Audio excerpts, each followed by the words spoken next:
The shouting begins before the sun goes down. A crowd gathers in the marketplace, their anger quickly swelling into a violent, uncontrolled mob. But the text tells a very different story. The letters to the Thessalonians were not written as textbooks for theological speculation. They are survival manuals. The empire had crushed them. Paul traveled on to Athens, and then to Corinth, desperate for news, terrified that the persecution had forced his friends to abandon the faith. For months, he heard nothing. Paul was isolated. The Thessalonians were trapped. The silence between them must have felt suffocating. But the silence does not last. Months later, it is finally broken by a letter. When Timothy finally arrived in Corinth, he brought news that made Paul weep with relief. The church in Thessalonica had not crumbled, despite the violent mob, the financial extortion of Jason, and the suffocating pressure of their neighbors. The newborn believers were holding their ground. Paul immediately sits down to dictate a letter. We know it today as 1 Thessalonians. But because we are separated from the ancient world by 2,000 years, we often miss how subversive this document actually is. Paul does not advise the church to keep their heads down. He does not tell them to compromise with the culture or quietly assimilate until the persecution passes. Instead, he writes a letter of breathtaking political defiance. The defiance is hidden in a phrase that modern readers frequently mistake for a generic religious warning. In the 5th chapter, Paul writes, "While people are saying peace and security, destruction will come on them suddenly, as labor pains on a pregnant woman, and they will not escape." The church in Thessalonica was not established in peace. It was born in a riot. According to the book of Acts, Paul was only in the city. We tend to read peace and security as a vague description of human complacency. We imagine everyday people ignoring God while enjoying a comfortable life. But to the original audience living in the shadow of the Via Egnatia, those two words were not vague at all. They were the most recognizable political slogan in the known world. In Latin, the phrase was Pax et Securitas. This was the core propaganda of the Roman Empire, repeatedly translated into Greek for the eastern provinces. It was the central promise of the imperial cult. Rome claimed that by conquering the nations, crushing all rebellion, and establishing the supreme authority of Caesar, they had ushered in a golden age of human flourishing. This slogan was everywhere. It was stamped into the silver coins the Thessalonians used to buy bread.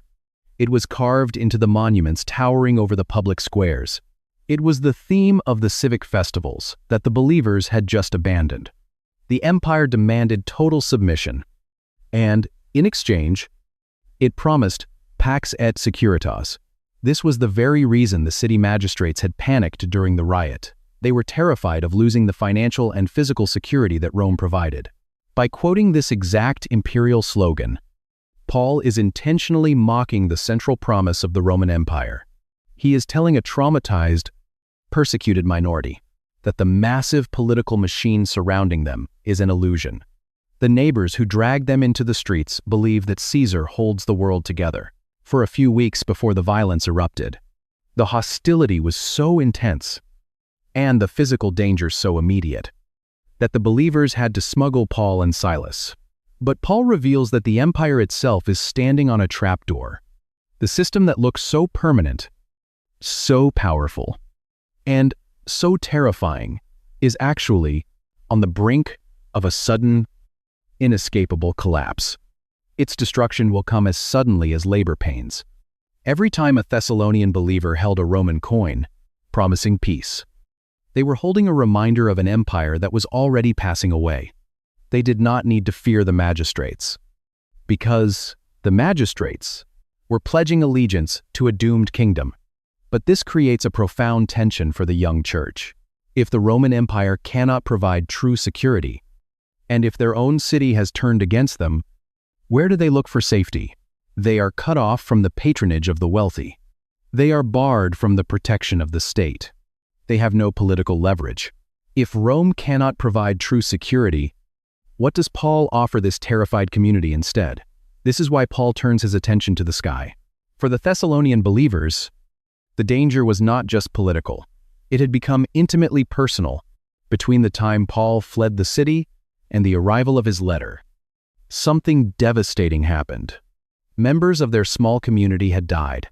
We do not know if they died from natural causes, disease, or the direct violence of the local persecution, out of the city, under the cover of darkness. Paul was forced to abandon them.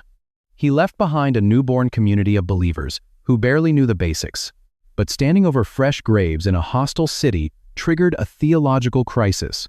Paul had promised them that Jesus the King was returning to establish a new world. Because of the intense pressure they were facing, they assumed this would happen immediately. So when their friends and family members began to die, panic set in. Had the dead missed the kingdom when the new world finally arrived? Would those buried in the earth be left behind in the dark to pull them out of their despair? Paul writes one of the most famous passages in the New Testament. He describes the Lord descending from heaven with a loud command, the voice of the archangel, and the trumpet call of God. He assures them that the dead in Christ will rise first, and then the living will be caught up together in the clouds to meet the Lord in the air. For generations, modern readers have treated this imagery as a chronological puzzle, debating the exact sequence of a future timeline. But to the original readers, Paul was not drawing a chart. He was painting a deeply subversive political picture. The key is the Greek word Paul uses for the return of Jesus, parousia, of their new faith, leaving them completely isolated in a hostile, powerful city. And this changes everything about how we read these letters. The translation is accurate. It means coming or presence, but the English word is narrower than the Greek expression. In the ancient Roman world, parousia was not a generic religious term. It was a technical civic word describing the grand, official visit of an emperor or a high-ranking general to a province. When Caesar announced a parousia, it was a city-altering event. The arrival was announced by the blast of trumpets, and critically, the citizens would not passively wait inside the city gates. The leading citizens would leave the city, travel out onto the road to meet the royal procession, and then joyfully escort the king back into their home. Paul takes this exact cultural practice and turns it toward Jesus. He tells the grieving church that they are not waiting for a secret evacuation. They are waiting for the parousia of the true king. And the detail that changes everything for the Thessalonians is the order of the procession. Paul says, the dead will not be forgotten. In fact, they will rise first. The believers who lost their lives will be given the highest civic honor, leading the royal escort to welcome the king as he arrives to reclaim his world. The teaching.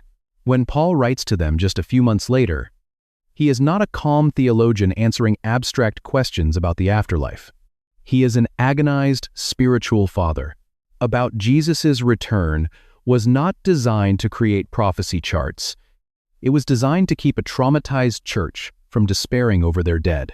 Paul gave them this image of the sky to help them survive their present reality on the earth.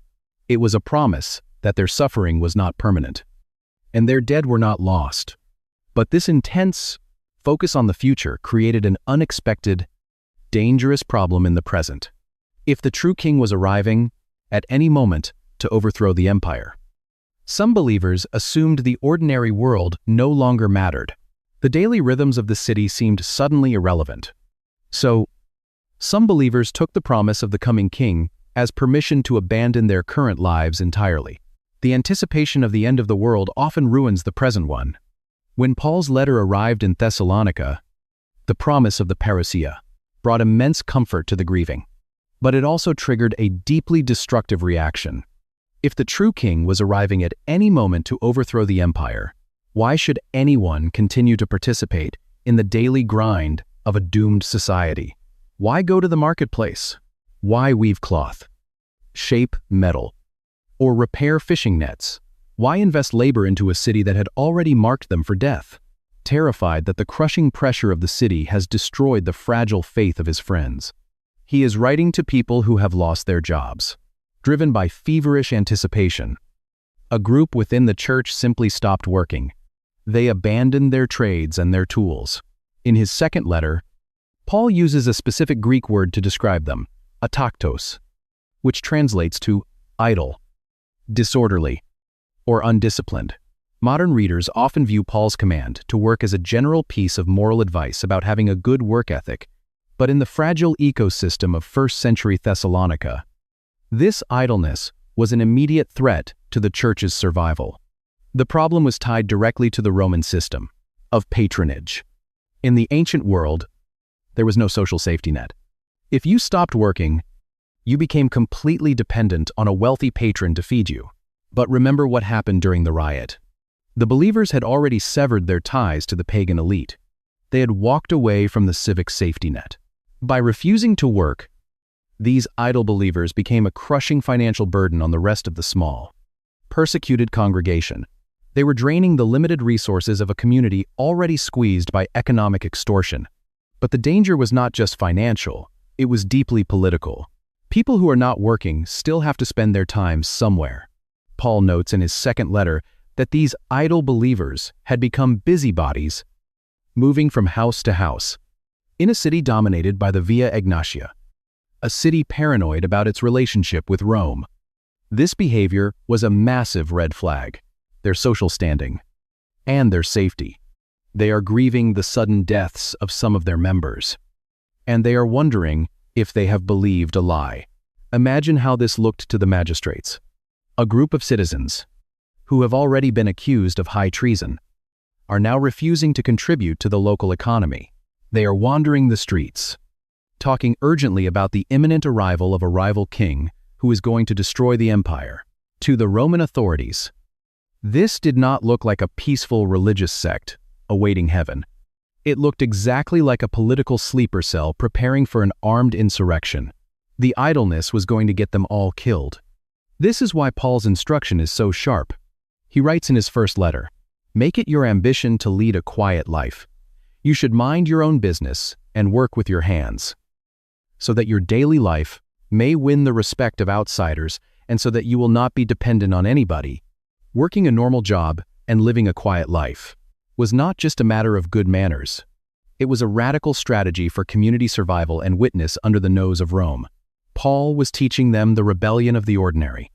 By weaving cloth, baking bread, and quietly providing for their families, the believers proved to the watching city that they were not a physical threat. They refused to adopt the frantic panic of the world around them. They subverted the empire not by raising an army, but by living a radically generous, quiet, and faithful life. This is not ultimately a story about predicting. This is not ultimately a story about predicting the future. It is a story about enduring the present when your allegiance costs you everything, the future. It is a story about enduring the present when your allegiance costs you everything. But how does a church balance the burning hope of a returning king with the mundane reality of daily work? Paul gives them a framework that changes how they view every ordinary day. The hardest place to stand as a believer is often not in the immediate fire of persecution, but in the mundane middle of ordinary time. When Paul told the Thessalonians to return to their jobs and live quietly, he was giving them the architecture of endurance.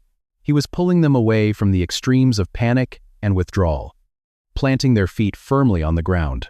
And this is where the ancient world becomes a sharp, revealing mirror for our own.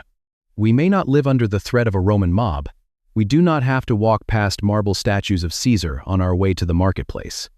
But we still live in a culture that demands allegiance. Our modern world has its own versions of the imperial cult.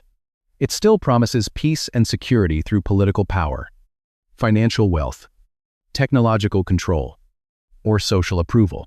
And it still exerts tremendous pressure on anyone who claims that their ultimate loyalty belongs to another king.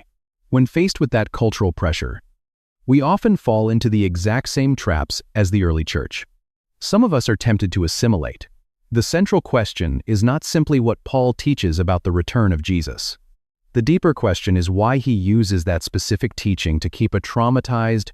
We quietly hide our convictions so we do not lose our social standing, our patrons, or our influence. We burn a little incense to the idols of our culture to keep our jobs and avoid the anger of the crowd. Others fall into the opposite trap. Overwhelmed by the anxiety of the times, We panic. We become obsessed with timelines, political outrage, and the end of the world. We stop investing in our communities, abandon our daily responsibilities, and treat the present world as a lost cause. We mistake our frantic fear for faithfulness. But Paul offers a third way. He tells us that true faith is not escaping the world, nor is it mirroring the world's panic. True faith is standing firm in the present because the future is already secured. What is the cultural pressure in your life revealing? What have you mistaken for faith? Are you frantically trying to control a future that does not belong to you? Paul's ancient instruction cuts through our modern anxiety. He argues that the most subversive thing you can do in a panicked world is to lead a quiet, faithful life. Wake up on an ordinary week. Do your job with integrity. Care for your family. Love your neighbors. Bear the financial and emotional burdens of your local church. And in all of these quiet, ordinary actions, absolutely refuse to bow to the despair of the empire. They move together through the stone streets of a wealthy city, their torches casting erratic shadows against marble columns, carrying a terrifying and sudden momentum, persecuted minority from giving up. To understand the letters, we have to understand the city. Thessalonica was not a quiet, forgotten town. It was a massive, wealthy. This is not a story about predicting the future. It is a story about what pressure exposes. It is not about the absence of fear, but the presence of a quiet, unshakable trust in the middle of it. When you know how the story ends, when you know that the true king is returning to make all things new, you do not have to force the ending yourself. You are set free to be faithfully ordinary today. But a lingering question remains. Did this strategy actually work? Could a small, the traumatized community of tradesmen and former idol worshippers survive the crushing weight of the Roman Empire, armed with nothing but quiet faithfulness and a letter from a traveling tent maker? To find out how this story actually ends, we have to leave the pages of the New Testament and look forward in history. We have to return to the very stone streets where the riot began. The massive stone blocks of the Via Egnatia still exist today. If you visit the modern city of Thessaloniki, you can still stand on the very pavement where the Roman legions once marched, and where a violent midnight mob once dragged Jason from his home. For centuries, those stones carried the terrifying, undeniable weight of the Roman Empire. They carried the wealth of conquered provinces, the marble statues of the emperors, and deeply proud Roman stronghold. And on the night of the riot, the mob did not just accuse Jason and his friends of holding a different religious philosophy, and the relentless, suffocating propaganda of Pax et Securitas. On the night of the riot, the city magistrates looked at that road and believed that the power of Rome was the only force holding the world together. They believed that to cross Caesar, or to claim allegiance to any other king, was to step into absolute oblivion. But history is a ruthless judge of human empires. The Roman machine did not last. The invincible legions eventually shattered. The statues of the emperors were pulled down, melted, or buried in the dirt. The wealthy patrons who dominated the civic festivals are entirely forgotten. The magistrates who forced Jason to pay a heavy ransom have lost their names to time. The empire that promised eternal peace and security collapsed into ruin. But the small, terrified community that the mob tried to crush that night, they survived. The Thessalonian church outlasted the magistrates. They outlasted the imperial cult. They outlasted the empire itself. And they did not survive by raising a rival army to conquer the city. They did not survive by abandoning society and hiding in the mountains to wait for the apocalypse. They survived because they listened to a letter from a traveling tent maker. They absorbed Paul's message and chose the rebellion of the ordinary. They returned to their daily jobs. They cared for their grieving neighbors. They lived quietly, worked with their hands, and refused to let the panic. Religious disagreements happened every day in the ancient world. The mob dragged these believers before the magistrates and leveled a specific, calculated charge against them. Of the city, dictate their joy. They stood firmly in the present because they knew exactly who held the future. When we read 1st and 2nd Thessalonians today, We are not reading a disconnected puzzle about the timeline of the end of the world. We are reading the exact words that kept a traumatized, isolated church alive. We are looking at the blueprint of Christian endurance. The message of Thessalonica is that you do not need to fear the shifting politics, the cultural outrage, or the crushing anxieties of your own generation. The modern empires of our day, our political systems, our economic structures, the institutions that demand our ultimate loyalty will all eventually crumble, just as inevitably as Rome. The systems that promise you absolute security will always fail.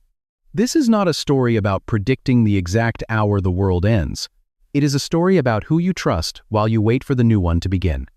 The Via Egnatia was built by the empire to carry the glory of Caesar, but it failed. Instead, the road that carried Paul away in defeat became the road that carried his letters back to a frightened, resilient church. Securing their faith forever, the mob is gone. The empire is dust, but the king they waited for is still coming. If this journey helped you see these letters with fresh eyes, it was an accusation that made the city authorities tremble. It was a charge that carried the death penalty. Please consider subscribing and sharing this study with someone who needs encouragement today. The ancient text still speaks. To understand the panic in the streets, we have to look at the pavement beneath their feet. Beneath the boots of the mob lay a marvel of ancient engineering, the Via Egnatia. Over 500 miles of precisely laid stone, this massive Roman superhighway cut straight through the center of Thessalonica. It was the primary artery connecting Rome to the eastern half of the empire, and it dictated the rhythm of daily life. The road brought everything to the city's gates. It carried the thunder of Roman legions, marching to distant borders. It carried merchants transporting silk, metals, and spices from Asia. Most importantly, it carried staggering, unthinkable wealth. Because of this road, along with a deep-water seaport, Thessalonica had become the capital of the province of Macedonia. When they reach a private home, the house of a man named Jason, they break through the entrance. They are looking for two men, Paul and Silas. But the city had earned its wealth by learning a very specific lesson about survival. Decades earlier, during the violent Roman civil wars, Thessalonica had chosen the winning side, backing Octavian, the future Emperor Augustus. As a reward for their political loyalty, Rome declared Thessalonica a free city. In the ancient world, this was the highest privilege a provincial capital could obtain. It meant the citizens did not have to house an occupying Roman garrison within their walls. They could mint their own coins. They were allowed to govern themselves through their own local officials, called politarchs. But this freedom was not unconditional. It was a fragile contract, purchased and maintained by one non-negotiable currency: absolute, fanatical loyalty to Caesar. To keep Rome happy, the city enthusiastically embraced the imperial cult. Caesar was not viewed merely as a distant political ruler. He was venerated as a divine savior who had brought order to a chaotic world. Statues of the emperors dominated the public squares. The heavy scent of incense burned daily in temples dedicated to Roman power. The city's elite fiercely competed for titles within the imperial priesthood, knowing that their social standing, their wealth, and their security depended entirely on proving to Rome. But the travelers are already gone. So the mob grabs Jason and several other local believers, dragging them by their clothes out into the night air. That there was no city more loyal. If Caesar suspected even a whisper of insurrection, the contract would be torn up. The legions would stop passing through and instead set up a permanent, brutal camp.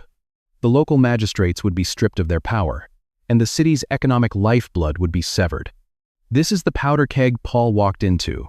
When the traveling tent maker arrived on the Via Egnatia, he was not viewed as a harmless philosopher offering private spiritual advice.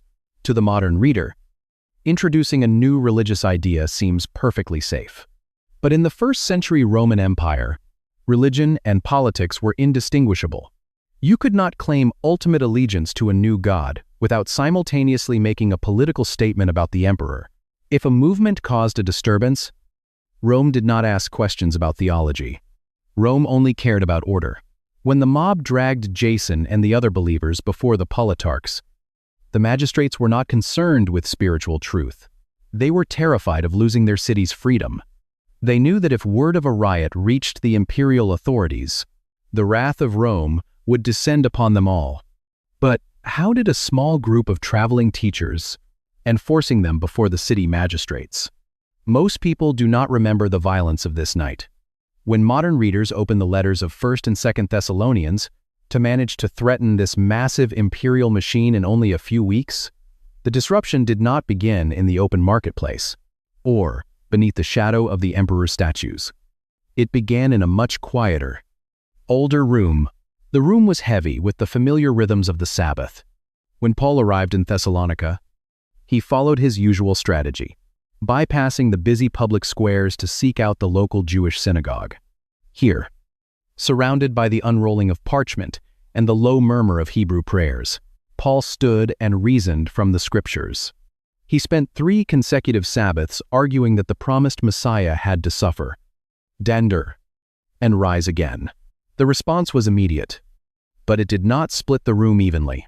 Acts 17 records that some of the Jewish listeners were persuaded. But the text includes a crucial demographic detail that explains the sudden explosion of violence. Luke notes that Paul was joined by a large number of God-fearing Greeks and not a few prominent women.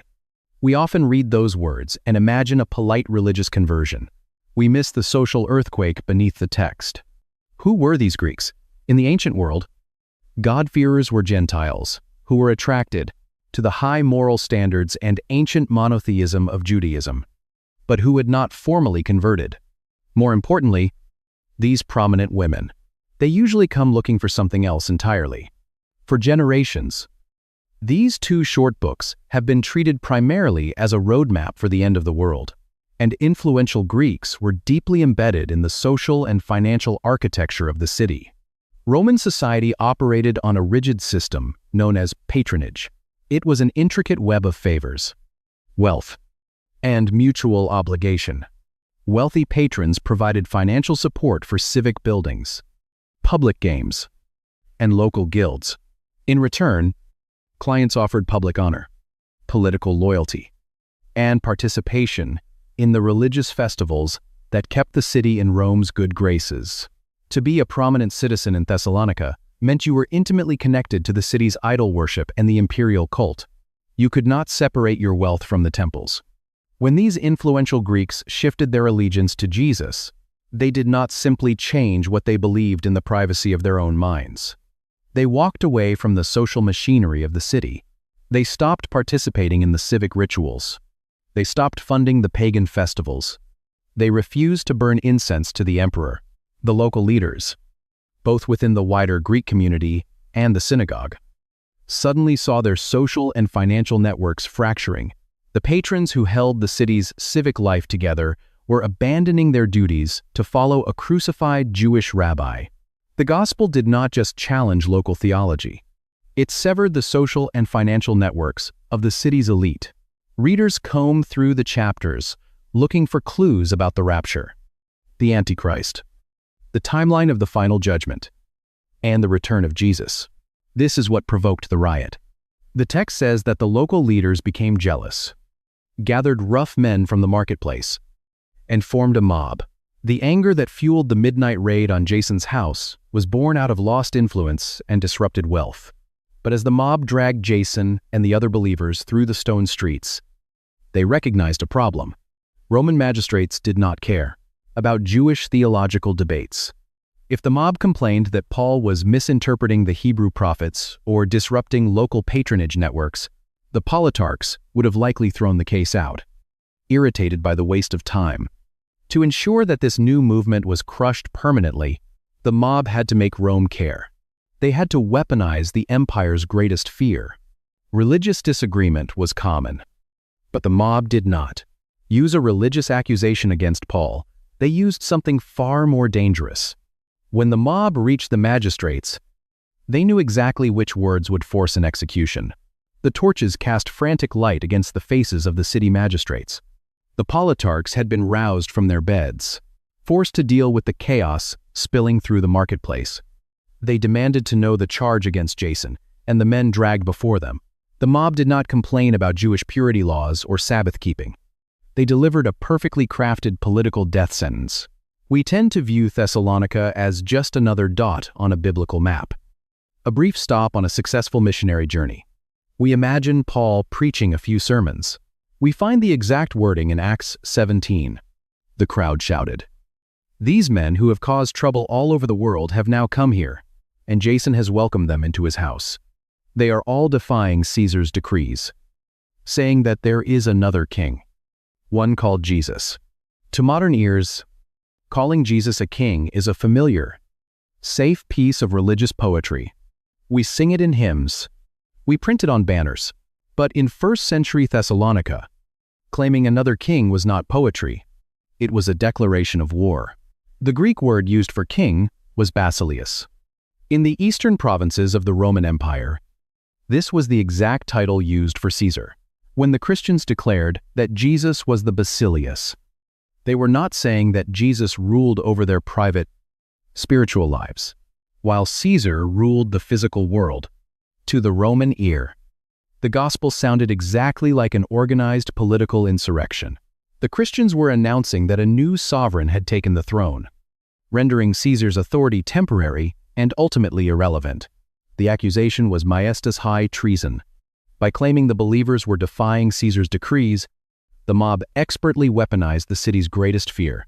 If the magistrates ignored this charge, the mob could send a message to Rome that the politarchs were harboring rebels, establishing a thriving congregation, and then moving on to the next town to write them a gentle pastoral letter about the future. The legions would march. The city's status as a free city would be revoked. The magistrates panicked. The text says they were thrown into turmoil. They could not afford an investigation, but they also needed the streets to clear before a full riot triggered Roman intervention. So, they took a desperate, brutal legal shortcut. They forced Jason and the other believers to post bond. This was a heavy financial pledge, essentially a ransom, guaranteeing that the trouble would stop and that the agitators, Paul and Silas, would leave the city and never return. If Paul came back, or if the Christians caused another public disturbance, Jason would forfeit his wealth, his property, and very likely his life. The empire had placed a financial and physical chokehold on the newborn church. Paul had no choice. To protect Jason, he had to flee. Under the cover of darkness, the believers smuggled their teacher out of the city gates, sending him down the Via Egnatia toward Berea. Paul escaped with his life, but the new believers were left behind. Imagine the terror of that first morning. They were a community only weeks old. They had no New Testament to read. They had no deep theological training. Their teacher was gone. Their patrons were furious, and they had just been officially marked as enemies of the Roman state. Their neighbors viewed them as a threat to the city's economic survival.